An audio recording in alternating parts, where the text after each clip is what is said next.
ಇನ್ನು H D ಕುಮಾರಸ್ವಾಮಿಯವರ ಸ್ಥಿತಿ ಈಗ ಏನಾಗಿದೆ, ಸದ್ಯ ಇದೊಂದು ಆಘಾತಕಾರಿ ಸ್ಥಿತಿ ಎಂದಿರ್ಬೋದು. ಹೌದು, ಮತ್ತೆ ಅವರು ಹೃದಯಾಘಾತವಾಗಿದೆ. ಇದ್ರ ಬಗ್ಗೆ ಸಂಪೂರ್ಣ ಮಾಹಿತಿ ನಿಮಗೆ ಕೊಡ್ತೀನಿ.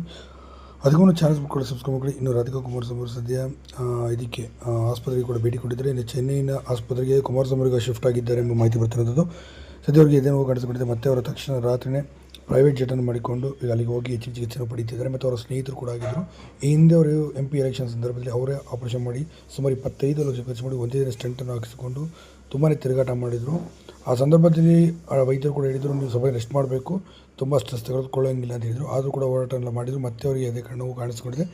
ಸದ್ಯ ಈ ಬಗ್ಗೆ ರಾಧಿಕಾ ಕುಮಾರಸ್ವಾಮಿ ವಿಚಾರ ತಿಳಿದ ತಕ್ಷಣ ಹೋಗಿ ನೋಡಿಕೊಂಡು ಅವರ ಆರೋಗ್ಯ ಯೋಗಕ್ಷೇಮವನ್ನು ವಿಚಾರಿಸಿ ತದನಂತರ ದೇವಸ್ಥಾನಗಳ ಟೆಂಪಲನ್ನು ಕೂಡ ಮಾಡ್ತಿದ್ದಾರೆ. ಮತ್ತೊಂದು ಕಡೆ ವೈದ್ಯರು 2 ದಿನಗಳ ಕಾಲ ಅವ್ರನ್ನ ಚೆಕ್ ಮಾಡಿ ತದನಂತರ ಸ್ಟಂಟ್ ಮರುವಳಿಕೆ ಮಾಡ್ಬೋದಾ ಇಲ್ಲ ಇದನ್ನು ಸರಿಪಡಿಸ್ಬೋದಾ ಎಂಬುದನ್ನು 2 ದಿನ ತೀರ್ಮಾನ ಮಾಡಲಾಗುತ್ತೆ ಅಂತ ಅಲ್ಲಿ ವೈದ್ಯರು ಕೂಡ ತಿಳಿಸಿದ್ದಾರಂತೆ.